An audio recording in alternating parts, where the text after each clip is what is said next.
for all of you Twitter trolls. PlayAsia and JList have sponsored this video, and both are beautiful companies that didn't do nothing. Links to both will be in the description. So this is Louis, and I want to talk about this Nightline segment from ABC News regarding Milo Yiannopoulos and online trolling. Now, before we get to anything else, we need to address the overwhelming problem that exists when discussing the topic of trolling, because we have two mutually exclusive definitions being used to describe what trolling is. My definition of trolling is the following: trolling, the act of deliberately speaking or acting in an incendiary manner in order to provoke a reaction from another for the sake of the reaction. However, the mainstream definition of trolling is trolling, a purely pejorative way to describe speech or behavior ranging from verbal abuse to simple disagreement, including well-meaning constructive criticism. When everything is trolling, nothing is trolling. When everyone is a troll, no one is a troll. Calling Milo Yiannopoulos a troll only serves his interest because you're playing right into the meme of anyone with an opposing point of view is something bad. I disagree with most right-wingers, some of whom are cunts. Not every conservative is a cunt simply because we have opposing politics. This is the mistake that feminists and regressive leftists are making by calling everyone they don't like a troll. When everything is trolling, nothing is trolling. When everyone is a troll, no one is a troll. Same can be said for racists, white supremacists, sexists, fascists, of the right-wing variety, and so on. If everyone is evil in your mind, no one is evil in the mind of those of us that are sane. Milo is sometimes a journalist, sometimes a pundit, but largely a self-serving contrarian. He's trying to stake a claim with the American right wing and doing well at it. I don't hate him or his fans or anything like that, but he is largely a self-serving person. Feeding into the narrative that he's some kind of monster only makes him stronger. Milo isn't evil. He's a smarter, more articulate version of Ann Coulter. Milo can lose an argument. He can be combated intelligently by the left, but no one on the left is doing that. They're screaming at him and calling him names. So long as that's a response to his mere presence, he'll continue to be successful. So that's enough exposition by me. Let's just get to the first Nightline segment. We confront the dark underbelly of social media. Beyond the cat videos and all those birthday shout-outs, an alarming number of users are exploiting their platforms to spread hate. Alright, so first things first. Juju Chang is actually South Korean. I have no idea how many of you actually cared to know that, but now you do. Secondly, the problem with calling something hate speech, or at least implying that something is hate speech, is that it comes with the notion that something should be done about it. When has someone ever used the phrase hate speech without exaggerating what was said and or trying to harm the speaker in the process? One self-proclaimed internet troll, Milo Yiannopoulos, tells us he's unapologetic and proud, even after being banned from Twitter for his infamous online taunting of Ghostbusters star Leslie Jones. Some random asshole says a bunch of bigoted shit, so let's put him on national television. Yeah, no, that isn't happening, Miss Chang. We both know that. This is just at best clickbait for baby boomers. By the way, could you have guessed that she's actually 50 years old? I'm just asking. He talked to ABC's Terry Moran in London. It began as a standard Hollywood production. Now there's sightings all over the city. A remake of the beloved 1984 movie Ghostbusters.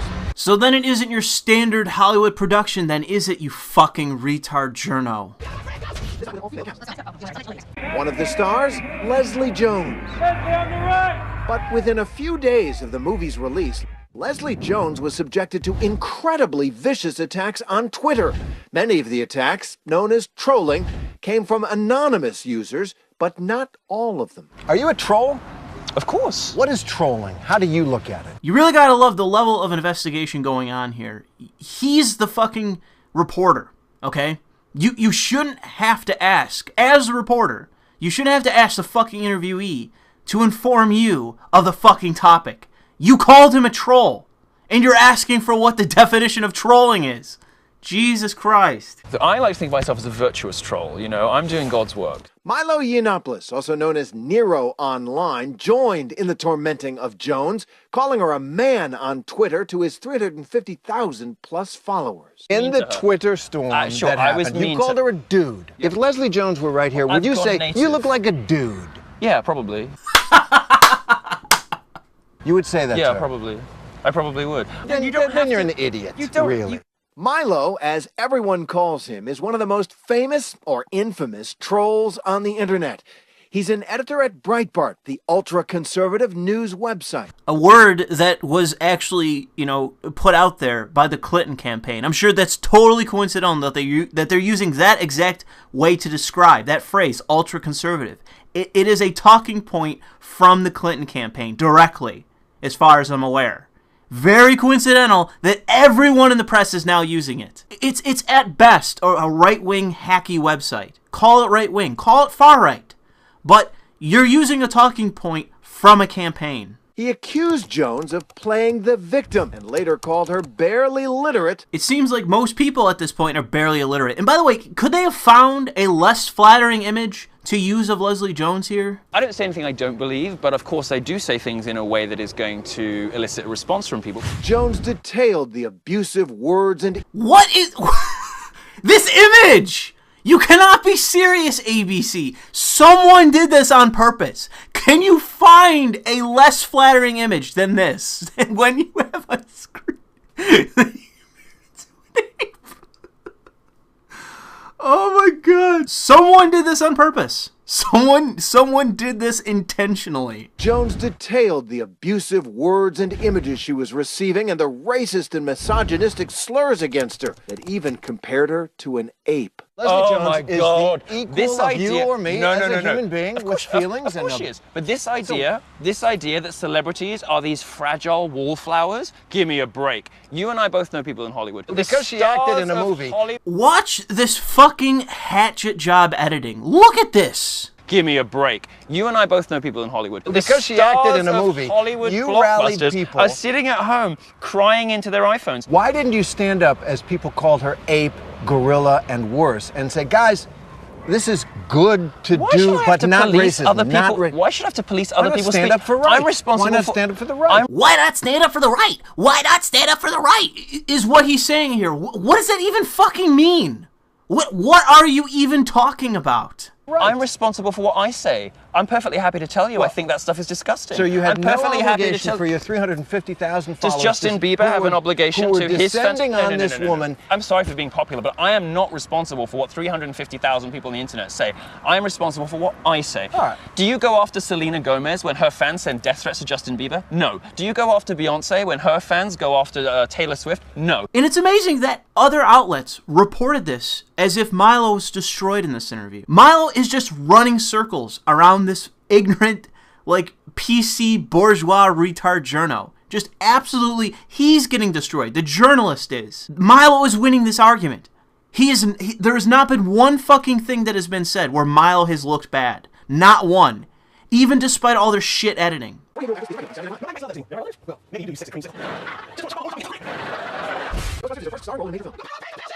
Leslie Jones is just one target of the self-proclaimed troll. Milo makes a career sparking outrage, spraying vitriol at many, and helping to legitimize a movement of negativity growing on the internet. One of his hot topics? When they wanted to have me removed from Pershing Square, a public space in the center of Los Angeles. Is the female physique. You're going to go after somebody's body? Yeah. To denigrate their ideas?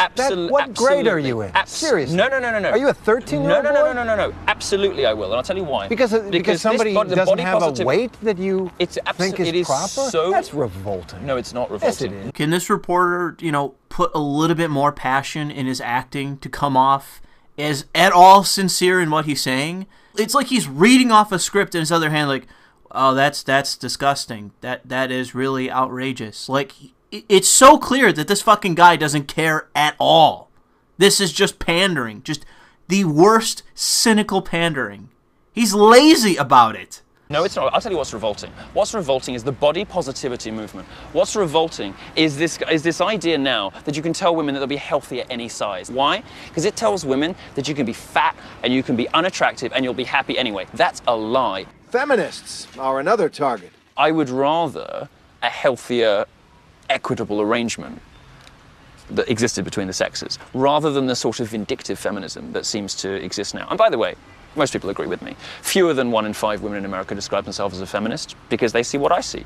There seem to be no limits, no holds barred for the dropout from Cambridge University in England, sometime poet, tech journalist, Donald Trump supporter, gay Catholic, and entrepreneur. These pathological, sociopathic, feminist liars in popular culture. It is insisted upon us that we all pay obeisance to the cult of Lena Dunham and Amy Schumer. They're put on the cover of the magazines, and we're all expected to pretend that we like them. Well, we don't. Now I'm going to play that again, and I want you to pay attention to what's coming up, okay? Pay attention. Remember what I just said about cynical pandering? Keep that in mind. Watch this again. Pathological, sociopathic, feminist liars in popular culture. It is insisted upon us that we all pay obeisance to the cult of Lena Dunham and Amy Schumer. They're put on the cover of the magazines, and we're all expected to pretend that we like them. Well, we don't. I like Amy Schumer. She's Nobody funny. likes She them. makes me laugh. Oh, please. A lot. Oh, God. Well, you must have very low standards for comedy, I'm telling you. Not very much makes me laugh with Amy Schumer. Okay, I'm just going to play this again. Watch this again. I like Amy Schumer. She's Nobody funny. likes She them. makes me laugh. Oh, please. A lot. Oh, God. Well, you must have very low standards for comedy, I'm telling you. The guy can't help but crack up because he's just pandering. He's lying. And the minute they cut back to him, he's edited in as completely stone-faced. It's just brazen bullshit. They couldn't even bother to edit this well enough for Milo to not have this point absolutely proven by the interviewer cracking up like, all right, you got me. They're shit, but I have to pander to them anyway. It's just brazen. It's just so cynical and like I'm not angry. It's just so brazen. It's so fucking lazy. It's unbelievable that anyone can watch this and think, oh man, Milo just got fucking wrecked. He just got fucking destroyed. No, he's getting the interviewer to lie to his face and then crack up because he can't keep the facade going, that he gives a shit about these people. That we are instructed that we must like unless... Then the sort of subtext is, if you don't like them, you're some kind of bigot somehow. Milo declares himself a provocateur, I don't entirely believe in lesbians. a prankster, and that no one should be upset by his so-called antics. If I'm occasionally mean, it's normally because they deserve it. With my name-calling and with my provocation and with my bad manners, I think actually America's had enough of nice manners. If my rudeness creates conversation, my rudeness provokes people into, first of all, saying, oh, what a monster, blah, blah, blah, and then 20% of people start talking about what I was actually saying, I will consider my career to have been a terrific success. Perhaps the targeting of Leslie Jones just contributes to his idea of worldwide success. In the Twitter storm that happened, you called her a dude. I said it's a good job there's a hot black dude in the movie. She looks like a man. I am entitled to say that I think a celebrity looks weird. You think that's fair comment and a decent thing, and That's like a the civil definition of thing to fair do? comment. It'll be a civil thing to do. If you don't like it, don't follow me on Twitter. Milo Yiannopoulos represents the tip of the iceberg in a rising tide of hate and abuse in social media, one he clearly sees as a noble purpose. Trolling is very important. Why? Trolling is absolutely essential. America needs more trolling because trolls are the only people who tell the truth these days. Many join him on this crusade. All right, well, that's part one. I really have nothing else to add other than, the obvious. This is just the ultra PC, passionless hack journos not liking a rabble-rouser who doesn't bend the knee to mediocre bourgeois comedians, if you can even call them that. Watch a Dave Chappelle special.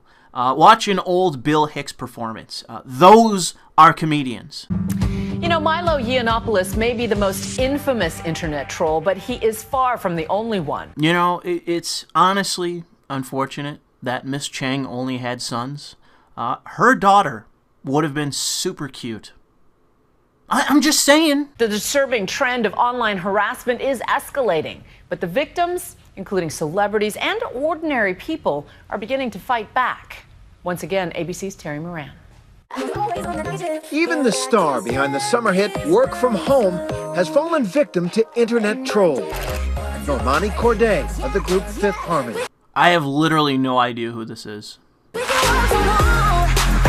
She became a victim of trolling after she appeared to stall in an interview before describing her bandmate as quirky, which some thought was a snub.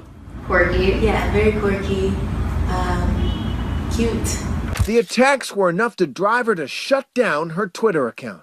I've been racially cyberbullied with tweets and pictures so horrific and racially charged that I can't subject myself any longer to the hate. Said by who? I mean, I don't even know who the fuck she is. I don't know who this is, let alone who's sending her fucking mean tweets. It's amazing that there's no third part of this where they actually talk about Gamergate. I'm waiting for that to happen because that seems to be the perfect thing where they fit in to talk about online harassment of women. But it's like, listen, okay, you're putting on people that I have no fucking clue who they are.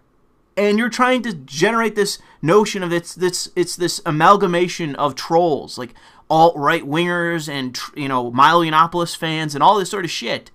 Okay, I have no fucking clue who this is. Okay, I have no fucking idea. So is it a gamer? Is it alt-right people? Who is sending her hate tweets? Who's doing it? Like, can you talk to one of these fucking retards and ask them who the fuck they are and why they're sending shit to her? I've seen plenty of dipshit alt-right people online, but it's like, I can't imagine that, a bunch of right-wingers are sending shit to this person when I have no earthly idea who it is, okay? And I don't think they do either. I don't think any alt-right person really knows who the fuck this is. So how does this tie into the first segment in any fucking way? That's what actress Leslie Jones did too, temporarily abandoning her Twitter account after the vicious online attacks in July. It's just too much. It shouldn't be like this. So hurt right now. Come on! Somebody working on this segment is fucking around. This is not a mistake. Look at this shit! Harassment online is more often directed at women than men. A 2014 study showed that more than 1 in 4 women online had experienced stalking on the internet. Olympic gymnast Gabby Douglas faced brutal Twitter attacks after she didn't put her hand over her heart at the medal ceremony when the U.S. team won gold. Douglas said that trolling was really hurtful. Oh my fucking God. Jesus Christ, you are doing something completely unnecessary and attention-seeking at the fucking Olympics, okay? A global ratings whoring event. And people watching get pissed off at you doing what you did. Keep your politics for another time. If you do incendiary shit at the exact moment you shouldn't on live television being broadcast throughout the fucking world during a ratings bonanza, expect a reaction. Are you fucking kidding me with this? I think what we consider making fun in a comment section or your Facebook page is moving very quickly and very far to something that is pretty mean. Helping to bring the issue to the fore is this month's Time magazine cover, Why We're Losing the Internet to the Culture of Hate, written by Joel Stein, who has close to 1 million Twitter followers himself. Sorry to cut in here, but can anyone explain to me what's with this fucking parentheses brackets thing? Like, I see a bunch of fucking people on Twitter doing this. What is this? What is this thing? I don't get why people are putting these fucking brackets in their name. And like so many online and on social media, he's gotten his share of mean tweets. I've written columns before that really angered large sections of the American population. They really went after me and posted my address and told people to come to my house. No actual criticism though, right? Just death threats and doxing. No criticism. No criticism at all. Just death threats and doxing. Stein became concerned when a user with the handle Born Feral, aka Megan Kester, repeatedly threatened to kick his ass. He writes this column for Los Angeles magazine called The Intolerable Foodie that is the most out of touch thing I could possibly imagine, that just really rankles my chain. That's why I started. I found it really humorous to just continuously threaten him with violence. Oh my fucking God. Oh my God! Okay, so it's safe to assume then that it's bourgeois, bucktooth white women that are the ones threatening violence on Twitter. Okay? This is the one fucking person you've talked to that has actually done this. And it is some fucking cunt. Some bourgeois cunt. Not some alt-right winger. Not fucking a gamer. Not someone else. It's a bucktooth fucking white woman. It's amazing that at first I was laughing at this, but now it's like getting to me. Now it's getting under my skin because it's like there's no connection. They can't stop for a fucking second and realize that the one fucking person they talk to has a blue check mark. It's not an anime avatar. It's not a gamer. It's not fucking anyone, but someone with a name with a blue check mark that is a fucking ugly bourgeois white woman that's threatening someone with violence. Goldfish level fucking awareness here, okay? Goddamn the media. Stein decided to track her down and invited her to lunch. I saw her standing outside in her very cool spy t-shirt and saw that she was even less threatening than I thought she'd be. Yeah. But the emails were so nice from her that I knew by then that this was going to be good. Yeah, I always assumed that we would get along, you know, in some regard. You did? Yeah. The trolling against Stein was relatively minor. I think as a white dude, I'm in a different situation. You're fucking a white male! You're a white man! By the way, while I was looking for this clip, I found this meme of John Oliver pulling back the slide of what looks to be a Glock with the caption, "Some of you are alright. Don't go to 2016 tomorrow." Than if I were a woman or a person of color or who felt bodily threatened in my life. This is not a consequence-free hobby.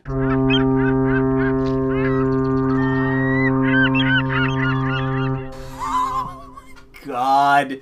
Oh my God. They always gotta find some fat fucking cunt to talk to. Like, they gotta check that box right off. They gotta talk to her ass. Jesus. Lindy West, a performer and author, has often been a target for trolls for voicing her feminist views. Thanks to a glut of cultural messaging, I knew very clearly what I was not. Small, thin, pretty, girlish. But there was precious little media telling me what I was, what I could be. So then hit the gym, you fucking insecure fascist land whale. Your insecurity is not my fucking problem. Please welcome Jezebel staff writer Lindy West, everybody. Lindy West. Oh my God, and she's a fucking Jezebel writer. Kill yourself. In 2013, she took part in a debate on FX about the role of rape jokes in stand-up comedy. I mean, everybody knows the difference. Reasonable people can sense when you're trying to be funny. Everything has repercussions. What I'm talking about is the kind of repercussion where you choose to say something that, like, traumatizes a person who's already been victimized. After the show was posted on YouTube, attacks against her reached a fever pitch. All right, you go on television and you make an ass of yourself. You're debating a comedian on comedy as a humorless fat fuck feminist. But, you know, whatever. You know, you're a fucking feminist. Like, I'd have better luck convincing a cat of something. So, this buzzing in my phone just grew and grew and grew, and it was tweet after tweet after tweet. Why does Lindy West think she knows anything about rape? No one would ever want to rape her. She's too fat to rape. Oh my God. Oh man, you know that played right into that fucking insecurity. That is a funny as fuck fucking comment. And it's effective. That's why it offends her so much. It's because it's effective. It was difficult emotionally as a human being. That level of violent rage all funneled at you at once is frightening. As a fat fuck. That's why it's such a big problem for you. Because you are a fat fuck. You're insecure. That's why that joke hit home so bad. Was because it is something that you're insecure about. Because you are a fat fuck. But Lindy West turned those hateful tweets on their heads. I printed out pages and pages and pages of the worst tweets and Facebook comments that I'd gotten. And I just set up a camera in my living room. And I just read out loud, Jabba has nothing to worry about. Not even a prison escapee would rape her. Oh my God. Why would you read that? You're literally roasting yourself. Okay, these comments that are being made about you hurt you so much because they are truthful to some degree. You know that these are hitting close to home because they are honest to some degree. That you are hideous. You are a fat fuck. You are not pleasant to look at. You might be actually better looking and you'd be less insecure, or you'd be more confident in yourself if, one, you gave up the ideology of fucking feminism, but More so if you just got in shape. You know, if you went to the fucking gym and worked out and stopped eating so much, you would be a more confident person. You wouldn't have to do videos like this where, oh, you're the fucking victim because someone called you fucking Jabba the Hutt because you're fucking fat. There are ways to make fun of someone, and you can either own the fact that you are that thing because it is something inescapable about you, or you can change that if you can. Being fat is an option for the vast majority of fat people. You cannot be a fat fuck and go to a gym, stop eating as much, and gradually you'll become slimmer, and I guarantee you, you'll feel more confident about yourself. Trust me, as someone that struggles to not be lazy and work out, you feel more confident when you work out. But, you know, to me, this is the problem of feminism. You are baked, your mind is baked into the ideology of, I need to be the biggest victim. And so long as you're a fat fuck, people are going to mock you for it. It's funny that an unattractive girl won't get raped. That makes her sad, so she eats and becomes fat, and that is funny. This is not me being over-emotional. This is a group of human beings writing these things down, the most vile, misogynist, violent, threatening things they can think of. She published the video online, this time to overwhelming support. The community feels very, very different to me. So when I watched this segment for the first time, this particular shot stuck in my mind. The narrative that they're trying to craft here with this fat piece of shit is to illustrate how brave she is for withstanding public scrutiny and mockery after publicly embarrassing herself as this feminist pundit.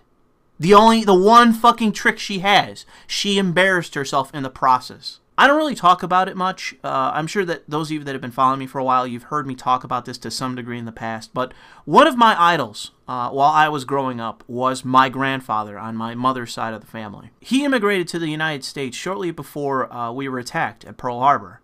And he was drafted immediately into the Army. He was on the front line of just about every impossible battle that you can imagine in the European theater. He participated in the invasion of Sicily, where he was injured by a grenade. He received several medals for his performance and was promoted. He recovered from his injuries and was shipped off to Normandy, where he participated in D-Day and survived. He received several more medals for his bravery then and was again promoted. From there, he went on to the front lines of the Battle of the Bulge, where he was injured a second time, but was not this time taken off the front lines. He received a third promotion and even more medals for his bravery in combat. My grandfather survived impossible odds, and not only survived, but was an exemplary soldier. He received several commendations for his conduct, which was always positive. One of the things that he was known for was that he carried a guitar throughout the war, and he would play for his fellow soldiers to keep morale high, even in the face of absolute terror. My grandfather